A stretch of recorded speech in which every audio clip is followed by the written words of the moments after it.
Why the physiome? This module is into the further details of why the physiome, as we discussed in the previous module. So this is a continuation of that module. Physiological sciences, which are the basis for this physiome project, which are catering the physiological aspects of the human body and other organisms. Here we are mainly focusing on the human body. Physiological sciences has been peppered with mathematics and mathematical models since very long, because sciences are integrating, and physiome project is also integrating different types of sciences to understand the functioning of the whole organism and to model the knowledge produced by different fields about the human functioning and the functioning of different organs and different systems. So, for example, the key models in electrophysiology of the nerve and cardiac cells, they demonstrated how complex signals can be passed, how complex signals and complex functionings can be performed. This is one example. We can also take some other examples, go into the details of these examples, that how these complex systems are going to work, how the components of these complex systems are interacting with each other, what type of relations they have among them, how they are interacting with the environment, and how they are taking signals and taking input and producing output with each other. There are a number of researchers which have worked towards this dimension of the physiome project, and we can say that their work, which was not originally the work towards the physiome project, but that can be used as a foundation towards working in the field of the physiome project, or in working in the field of physiome. For example, Guyton et al., they demonstrated that the overall behavior of the cardiovascular system being demonstrated by this Guyton and his workers. The functioning of the behavior of the cardiovascular system. So they think about the blood flow, the blood pressure, the volume of the blood. So this is one dimension which can be added into which is going to add something into the physiome project.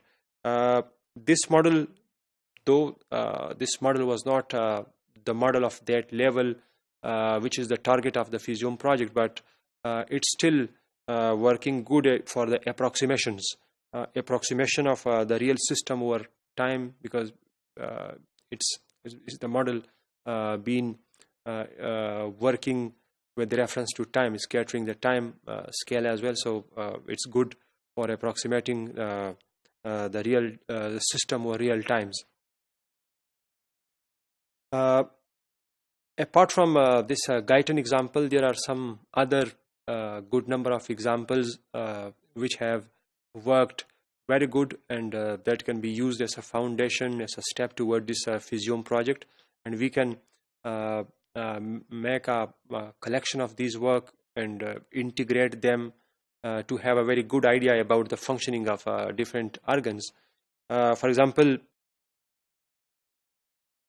Zeller and his colleagues, they used engineering strategies in examining mass transport in circulation. So another dimension being added in physiology, the engineering dimension. So these workers integrated the engineering concepts and the engineering strategies integrated with the biomedical sciences and the physiology for examining the mass transport of blood flow and the fluids in circulating systems. Similarly, Schinner and his colleague, they have worked on chemical reactors, that how these chemical reactors are working, how they're taking inputs and producing the outputs, and what will be their state at a specific certain time period. Similarly, Krohn pioneered the idea of obtaining multiple data sets simultaneously. So this work is really very interesting, of this Kroner work, because this was an initiation towards data integration. So after this work, there was a concept introduced for integration of different data types, integration of different components, integration of different fields. And what we going to understand in the Physium project is all about integration of different data types and integration of different elements. So putting these kinds of ideas together in a broader context of biology and bioinformatics, it suggests that the idea to formulate a broad quantitative approach to biochemical systems. A broad context means to have a good idea into the details from different dimensions of different sciences and different components. So broader context से मतलब ये था जितनी हमने बातें की basically इन सारी चीज़ों को जेम्स बी बेसिंगवेट ने फिजियोम का नाम दिया कि जो भी अभी तक हमने डिस्कस किया all this was basically physium, being called physium by this very guy. He initially introduced the word physiognom, and for this Physium project, he initially introduced or coined the name Physiognom project. So the name was initially cumbersome, and he later on discussed this project, this new idea with his colleague. His name was Ewald Webel, and this Webel was later became the president of the International Union for Physiological Sciences. And after his discussion in between these two colleagues, they agreed that this name must be replaced with an attractive name, the Physium. So Physium name was introduced, and then this project, the Physiognom project, was replaced with the Physium project, which can loosely be translated as life as a whole. So initially the idea of the Physium project was backed by the International Union for Physiological Sciences, which was coined by James. With modern computation and immense number of discoveries in genomics, cell biology, physiology, genetics, and other sciences, what was only just a dream in early 90s is now a formally identified field, formally identified effort worldwide, which we are discussing with the name the Physium project.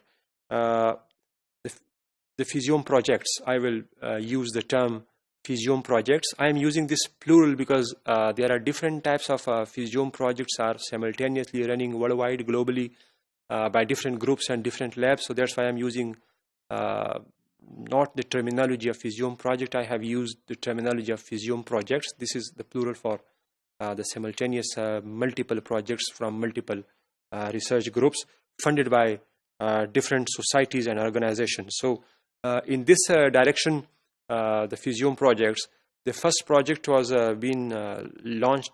The first project being launched in this direction, including the name of the Physium, was the project launched by the University of Washington, and that was initially supported by National Institute for Health, NIH, and this project was soon followed by another Physium-oriented project that was followed by the International Union for Physiological Sciences, cited at the Auckland University and supported by the Wellcome Trust.